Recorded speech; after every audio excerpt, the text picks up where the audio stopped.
Have you ever felt that pull, that feeling of being caught between what everyone expects of you and what your own heart, your own inner voice is telling you is true?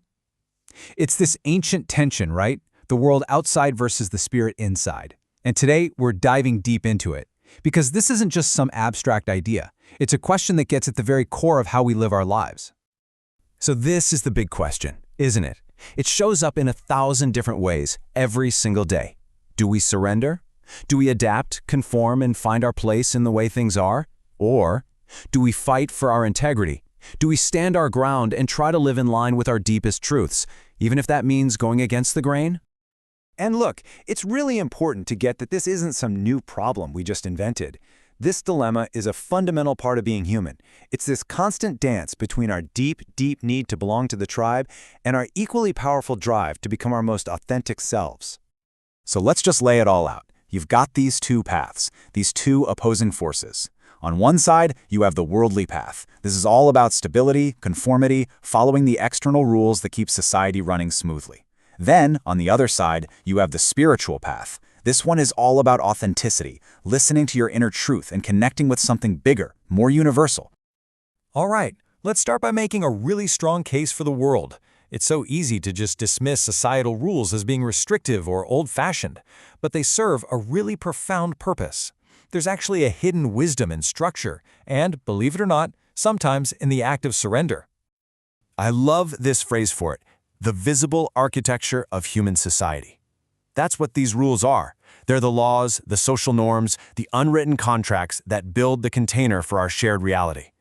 It's the structure that allows us all to function together without everything falling into chaos. They form the vessel, but they aren't the water inside it.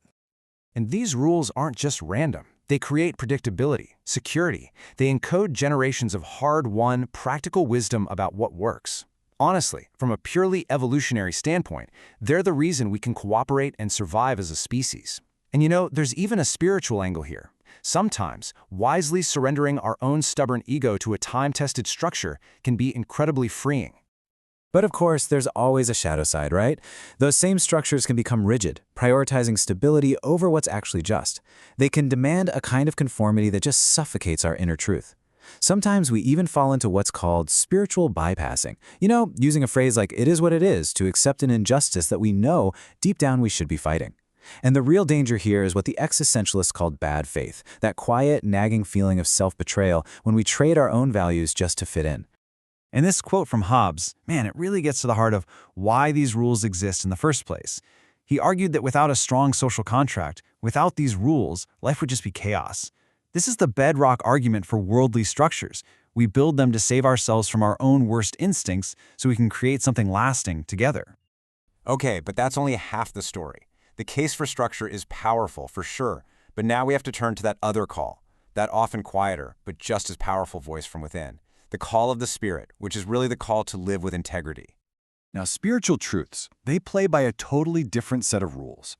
They aren't written down in law books. They're these universal principles, like compassion or courage or interconnectedness, that just keep showing up across all cultures throughout all of history. And the key, the most important part, is that you know them through direct personal insight, not because someone in charge told you to believe it. And the power in this path is just immense. You see this perennial wisdom popping up everywhere, from ancient Greek philosophy to Zen Buddhism. It grants you an inner authority. It gives you the courage to be authentically, unapologetically you. And when you simply live from that place of truth, you bear witness. And that act alone can be this incredibly powerful force for change in the world around you. But let's be real, this path is not for the faint of heart. Choosing integrity often means you'll be misunderstood, maybe even attacked for it. And honestly, the biggest battle is usually the one inside, as you're forced to confront your own shadows. And then there's that nagging, practical question, is my stand for truth actually doing anything, or am I just being an idealist? This quote from Kierkegaard just nails it. It perfectly captures what's at stake. He's saying that the deepest, most painful form of human suffering isn't poverty or loss. It's the self-betrayal of not living as your true self. The cost of just conforming, he says, can literally be your soul. So, here we are. It feels like an impossible choice, doesn't it? The stability of the world versus the integrity of the spirit. Surrender or fight. But here's the big twist, the central insight of this whole thing. What if it's a false choice?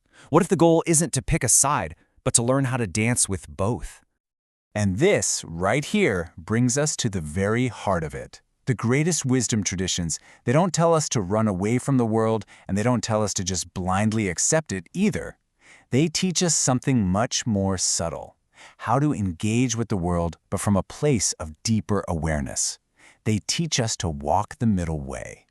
And you see this idea of integration everywhere once you start looking. The Buddha taught the middle way, avoiding all rigid extremes. There's the Hermetic principle, as above, so below, which basically means the spiritual world and the physical world are just reflections of each other. We're living the incarnational paradox. We are spiritual beings, but we're having a very messy human experience. It's the transformative dialectic, that creative tension between these two poles that actually makes us grow. Okay, so this all sounds great philosophically, right? But what does it actually look like? How do we do this in our real lives? Let's bring this down from the clouds and into a practical framework you can actually use next time you're caught in that bind. So here they are, 4 really powerful questions for self-inquiry. Before you make a move, just pause and ask yourself these. 1. What is the real truth that's asking to be honored here? 2. If I'm thinking about surrendering, is that coming from a place of wisdom or is it just fear?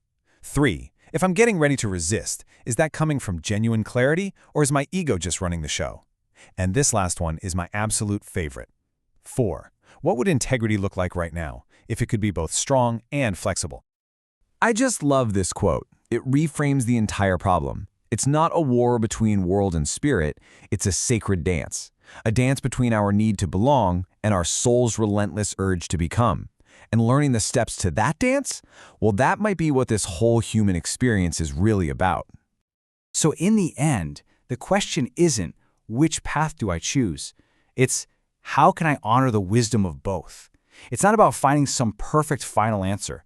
It's about staying in the process, staying in the dance, with as much awareness and courage as you can muster. And the only question that really matters is the one you have to answer for yourself. How will you navigate the dance?